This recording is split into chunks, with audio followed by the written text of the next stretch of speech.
So we are all coming back. Can you hear me? Yes. Yeah. Yes. See this Zoom is supposed to give us up to 2 hours, but I don't know, for some reason it's giving us only 40 minutes. I don't know why. So if this happens again, we will repeat the same process. You wait for 10 minutes, log back in, and then we continue from where we stopped. Okay? The free version only allows 40 minutes. I've seen this happen before. Yeah, but this college have bought some minutes from some time with them, so it's supposed to let us go at a stretch for the 2 hours. So now the free version is, that means if you don't subscribe, the college subscribe to Zoom. You see what I mean? So I'm gonna figure out why it's not giving us that up to that amount of time. So I have a question. Huh? I have a question. This is Liz speaking. Yeah, is it possible for you to make the Zoom link hyperlink? Because we have to redo it manually.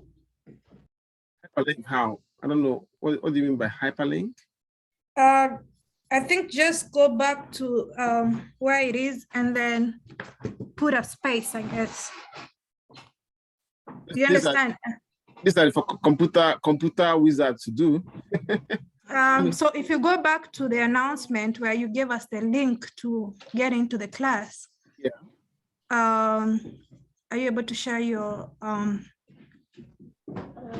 screen? And then anyway, so just go to that link, end of it, and put a space. I think it's gonna make it a hyperlink. Let's see. What do you mean by that? This is the announcement. This one here. Yes.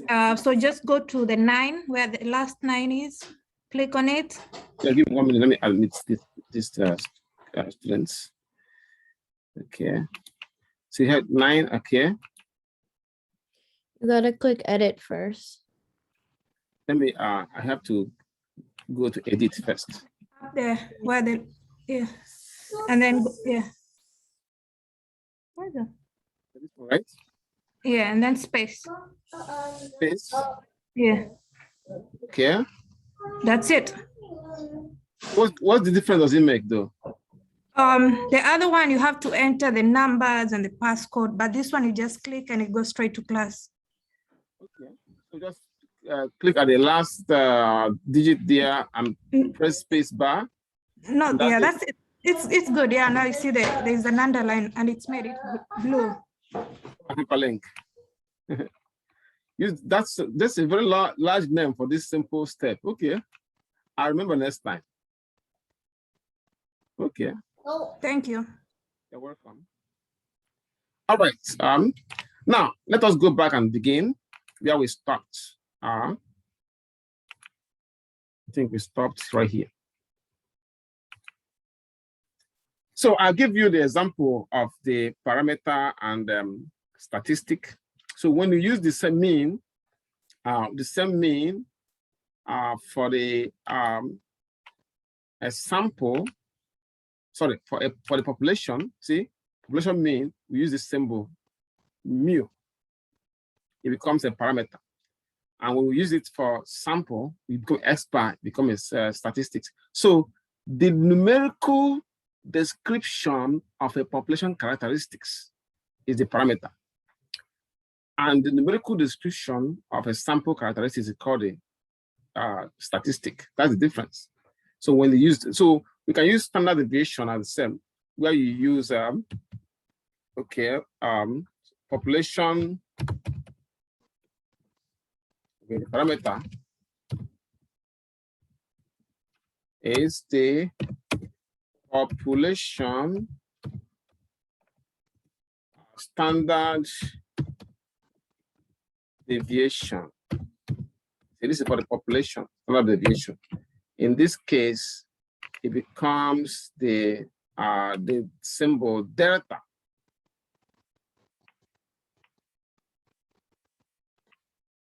Okay. Then you have this for statistic. it becomes a sample standards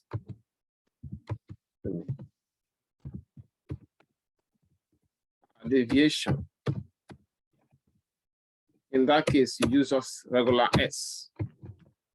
Yeah. So this is the statistic because for the sample, this is a parameter because it is for the population. So that's the difference between the statistic and parameter. So this leads us to our next in line. It says, Can you go back to the last slide, please, for a second? say it again. You can go back to that last slide for a second. The last example. Yeah, that you were writing. Yeah. This one here. Yes, Okay. thank you. Yeah, this is the one you're referring to, right? Yeah, thank you. I got Got it. Okay, good. Now we can now look at this example. It says, decide whether the numerical value describe a population parameter or a sample statistic. It says a recent survey of a sample of college career centers reported that the average starting salary for petroleum engineering is $83,121. Of course, this per year. So he mentioned it's a sample. So it is a statistic because the average is based on a subset of the population. So now, but he said that decide whether the numerical value describe a population parameter or a sample statistics. Now, the 2,182 students who were accepted admission offers to Northwestern University in 2009 have an average SAT of 1442. So this is the population of students that were accepted admission for that year. So this is that means this average is referring to a parameter because SAT scores of the of 1442 is based on all the students who accepted offers in that college in 2009. Now we have two branches of statistics. We have the descriptive statistics and the inferential statistics. Now, in descriptive statistics, what we do is we organize, summarize, and display data. You see them in newspapers and magazines, and even on TVs, where we have the graphs and charts and tables, you know. Now, but for the inferential statistics, we use those information we get from this to make conclusion or inference. How do I call it? So that means because this information that are displayed on tables and charts, so most of the time they are based on samples. So we draw conclusion from those information. In that case, we are referring to inferential statistics. So we'll be doing both of them in this class. The first, this week especially, we'll be looking at data presentation, you know, then and some part of data analysis, which when we start calculating the mean, you know, and also doing test of hypothesis for next week or next 2 weeks. We can start looking at inferential. Now, so now the description, you can see from here, it says decide which part of the study represents the descriptive branch of statistics and what conclusions might be drawn from the study using inferential statistics. So you can see the chart here. Say that a large sample of men are age 48. We are studied for 18 years. For married men, approximately 70% were alive at the age of 65.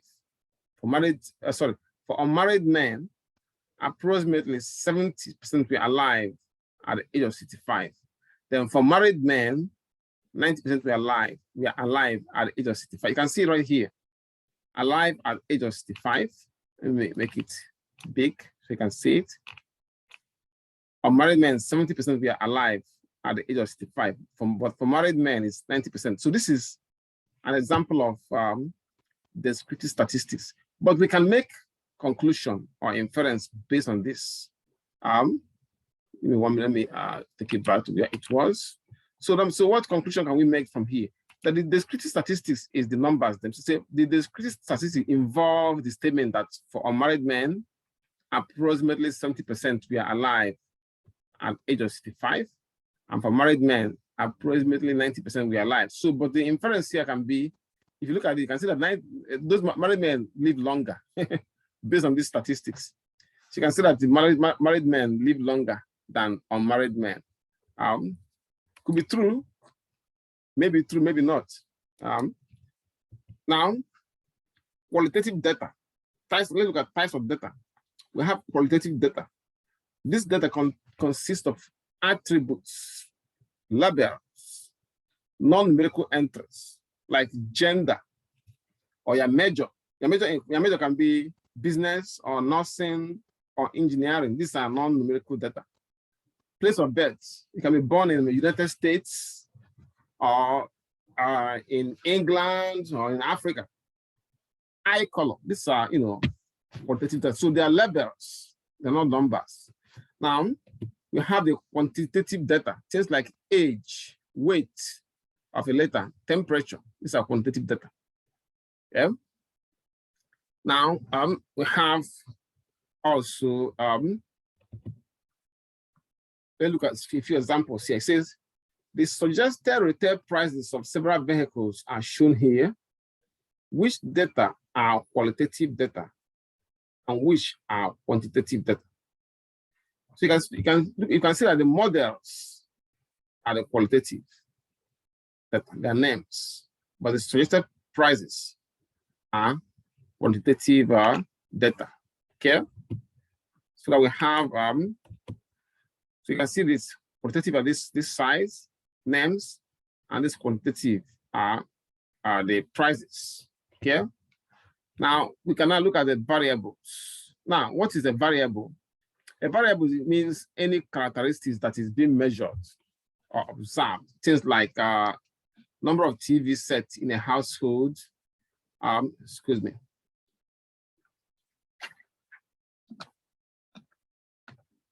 Gender, age, religion, political party affiliation. All these are variables. Now we have two types. We have the quantitative variable, which we can also call quantitative data.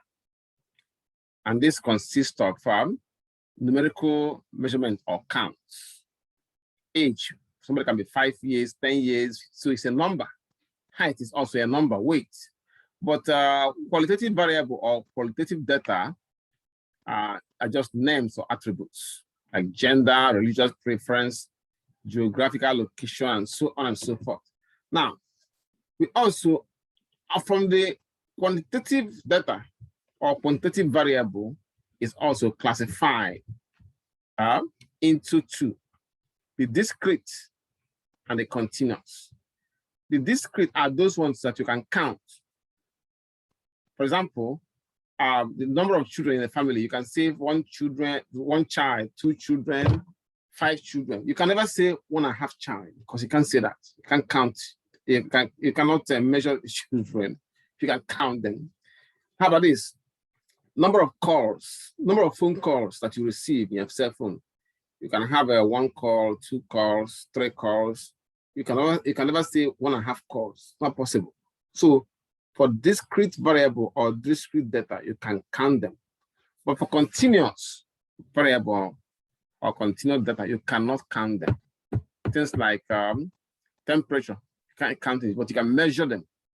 So continuous variables you can usually obtain by measuring height, weight, and so on. Questions? Any question here? Any question, scholars? Any question? No. Very good. Now we can look at the nominal level of measurement. Now, level of measurement, you can also call it level of types of data.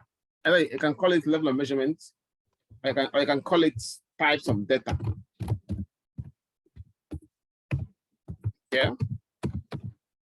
Because data is remember the measurement of count that we collect and analyze in statistics. We have nominal level of measurement, or what we call nominal data. Now, this one, as the name suggests, are categorized using names and labels. Then ordinal level is also can be qualitative or quantitative. But the difference that these ones, they are ranked. See, data can be ranked in order or can be arranged in order or ranked, but this one cannot be ranked. You can see the examples here. For the nominal, you can say political party affiliation. They can be Democrats, Republican, or Independent. You cannot rank this one. Marital status, you can be married or single or divorced. Religion can be Christian or Muslim. Now, for the ordinal data, which can be named, it can be nominal or double, but it can be the difference that it can be ranked. For example, high educational level can use the rank of 1 for high school diploma, 2 for associate degree, 3 for bachelor's degree, 4 for master's degree. How about their grades? A, the highest grade, B, second highest, and so on. So the ordinal data can be nominal or quantitative, but the bottom line that what differentiated it from the nominal data is that it can be ranked. Now, there's other things you can.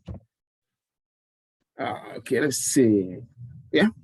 Now, one thing about some of this ordinal data is that their sum. If you say 1 plus, if you say 1 plus 2 here, 1 plus 2, it gives you 3, but that doesn't make sense.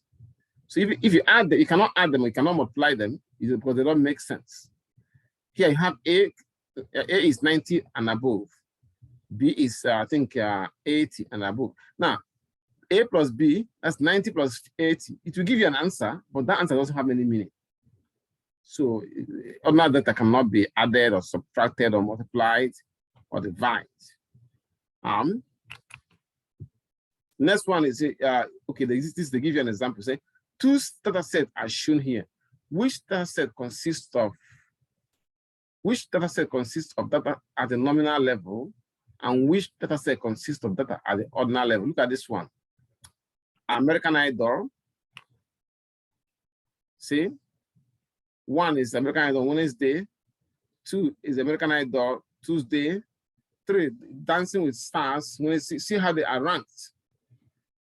But in the network that they are not affiliated with, these are not ranked. So this one represents ordinal data because the network is ranked. And then this one is nominal, name of the networks. So it says here that this is the ordinal. List the ranks of 5 TV programs. So data can be ordered. The difference in rank, you can say rank of 3 minus rank of 2. It will give you 1, but that one doesn't make any sense. Nominal data lists the cause letters of each network affiliate. So the letters that represent each network that are affiliated with this program. Okay. Now we look at the interval level. The interval level of measurement, in this case, data can be ordered, yes, but the difference between data entries are meaningful. So what this one is that I will show you with the temperature. This is just like it can be ordered, but what makes this type of data different, stand out, is that 0 represents only a position. It doesn't have an absolute 0. For example, I'll give you an example. Temperature. 0 degrees temperature doesn't mean that there's no heat. There's still heat, but it's just 0 degrees. So you can go beyond 0 to negative 10 degrees, negative 20 degrees. You keep going. There's no stop. There's no absolute 0. So that's what makes this level of measurement unique. Example, temperature. I already explained temperature. How about this thing that we call the intelligence quotient or IQ that measures somebody's IQ, or what they call them cognitive, I think cognitive ability. Now, somebody have an IQ of 109, and say, for instance, there is a meaningful difference of 1 point between IQ of 109 and IQ of 110. But if somebody have an IQ of 0, does it mean that that person doesn't know anything at all? Well, at least that person knows when to eat. If he's hungry, he knows it is hungry, even though if the IQ is 0. You know. So what I'm trying to say here is that the interval data or interval level have no absolute 0. Okay. Now, which leads us to ratio level. Ratio have absolute 0. So that's the difference between ratio and interval. It's a ratio and ratio data, you can add them, you can subtract them, you can multiply them, you can divide them. But for interval data, if you say 70 degrees Celsius plus 80 degrees Celsius, we give you 150 degrees Celsius. So what? It doesn't make any sense. But here, suppose that you have a business. Let's say that you have a grocery store. Now, if there's no customer, if you have 0 customer, that means you have no customer for that day. So there's absolute 0. That's the only difference. Things like height, weight, area, number of phone calls received. This is an example of ratio data. And then you can look at this example here. It says 2 data sets are shown. Which data set consists of data at the interval level and which data set consists of data at the ratio level? You can see this one here. Ratio, like years, Wall Street victories. Years don't have, years is an interval data because years go all the way back to historic time. It doesn't stop and keep going forward. So, and this one is represent American League home runs. For Baltimore is 160.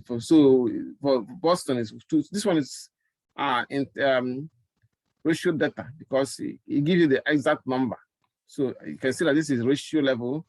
You can find the differences and write the ratios, but this one is year. You can find a difference between 2 dates, but the ratio does not make sense. You cannot say 1927 divided by 1938. You can do that, but the answer will not make sense. So instead of all these measurements, you can see the difference. For nominal data, you can put them in categories, yes. Can you arrange them in order? Nope. Can you subtract data or values? Nope. Can you determine if one data value is a multiple of another? Nope. Now, for the ordinary data, you can do that, but you cannot subtract all data values, and you cannot determine if data value is a multiple of another. Now, for the entire data, you can put in categories, you can order this, you can arrange in order, you can subtract, but you cannot determine if the data value is a multiple of another. And for ratio data, you can do all that. Yeah. Questions on this?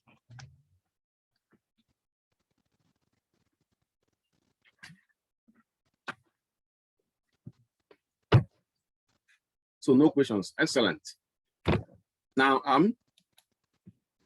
you have designing a statistical study. Now, remember I mentioned that in statistics, what we do is to collect data, analyze data, and then interpret data. So to do that, you have to design a statistical study. So what you do in that process is to identify the variables of interest and the population of study, and develop a detailed plan for collecting your data. Then of course, you collect data, you use a sample data and make sure that it is representative of the population. This is to collect the data. Then, of course, describe the data using descriptive statistics, then interpret the data and make decisions. Now, let's look at the method we use for collecting data. We collect statistical methods are driven by data and that we collect. And we typically obtain data from two sources. One is observational studies, and the other one is experiments. So these are the two sources of data: observational studies and experiments. Let's look at the first one, observational studies. Here, the researcher observes and measure the characteristics of interest of the population. You observe and you measure it. For example, I wrote here that the Pew Research Center surveyed 2,252 adults and found that 59% of them go online wirelessly. So here, this is a kind of type of observational studies because the adults have no treatments applied to them.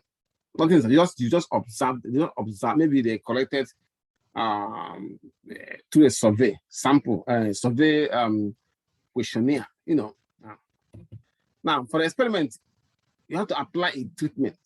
Like if you look at the COVID-19 vaccine, before it was approved to use, they did some kind of clinical trials where it had been tried on people to see the outcome. So a treatment is applied to part of a population when it comes to experiments, and then responses to that treatment will be observed. Now, example, an experiment was performed in which diabetics took cinnamon extract daily, while a control group took none. So after 40 days, the diabetics who had cinnamon reduced their risk of heart disease, while the control group experienced no change. So the cinnamon extract constitutes a treatment that modified the subjects. So this is an example of an experiment. Okay. Now, I already mentioned the one with COVID-19. So in this, whenever an experiment is involved, a treatment has to be applied, then observed over a period of time to see the outcome. That is the difference between observational study and experimental study. Now, another method of collection data, we can use simulation and we can use surveys. With a simulation, we use a mathematical or physical model to reproduce the condition of a situation or process. So we use that. So we often use often involve the use of computers. So to simulation, we use simulation when it's not practical to reproduce the conditions in real life. It's not practical. Now, automobile manufacturers use simulations with dummies to study the effect of crashes in humans. So you cannot put a human being in a car and then tell him to crash the car so you can see the effects. But you can use dummies to do that. That's why, like I said, that we use simulation when it is impractical to actually use do the experiments. Now, a survey is an investigation of one or more characteristics of the population, usually done by interview, mail, or telephone. So for instance, we can conduct a survey on a sample of female physicians to find out whether the primary reason for their career choice was financial stability. Yeah. Okay. Now, let's look at an example here. Consider the following statistical studies. Which method of data collection will you use to collect data in each study? One is a study of the effect of changing flight patterns in number of airplane accidents. Well, this can be studied using simulation because it is impractical to send. You can't send all the planes in the air and ask them to fly, so you can observe. No, you can use it. It is life involved. So in that case, you use simulation. Okay, because it is not practical to create this situation. Okay.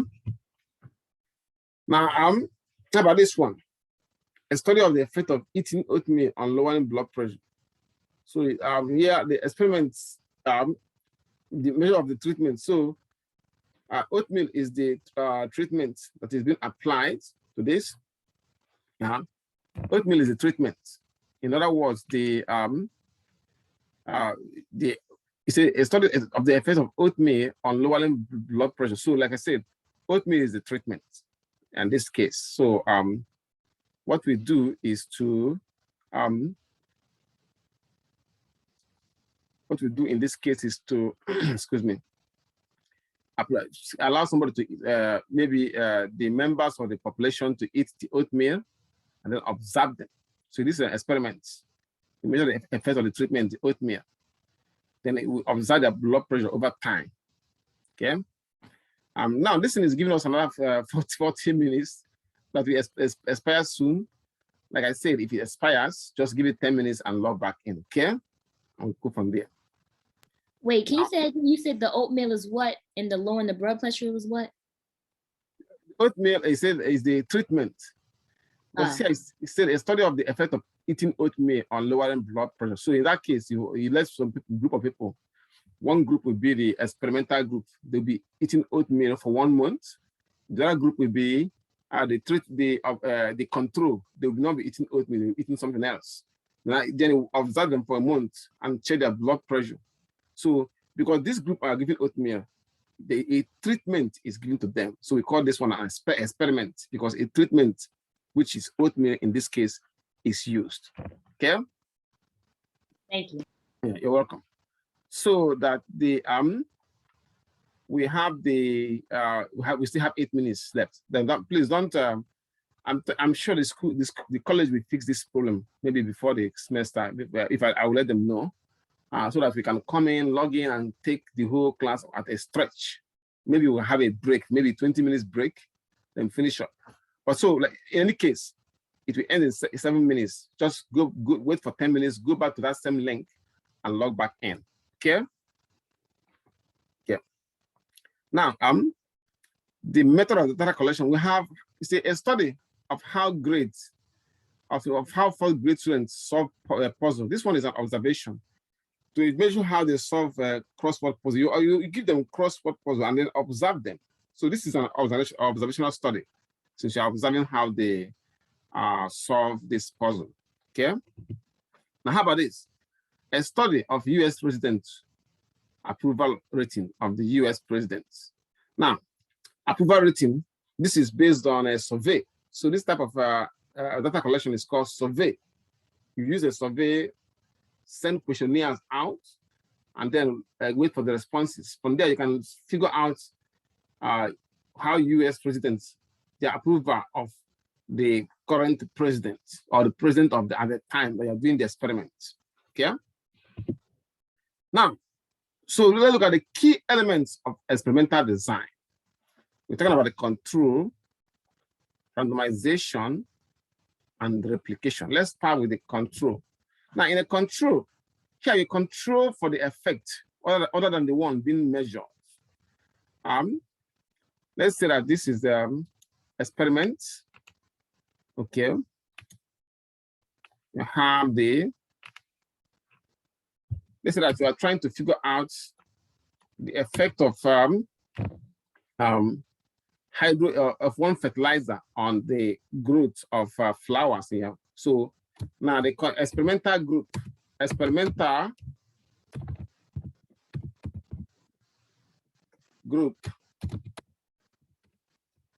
you know what I'm gonna do now, okay? Group A received the fertilizer, received the hydrogen fertilizer. Let's say, is it hydrogen? Nitrogen, sorry, my mistake. Nitrogen fertilizer.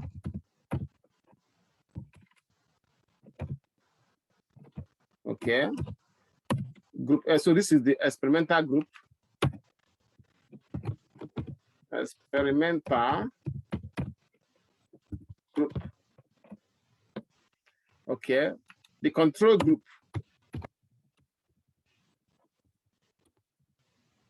Group, which is a group B. They received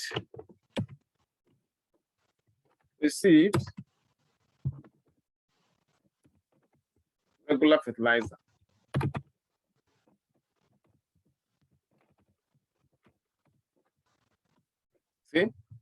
Now you are trying to figure out the effect of nitrogen on that group on the growth of the flowers. This particular group received a nitrogen-rich fertilizer. This one just received just the regular fertilizer that have no nitrogen. So this is the control group, where you control everything. You control the you remove the particular treatment you are chemical that you are trying to observe, but here you apply them.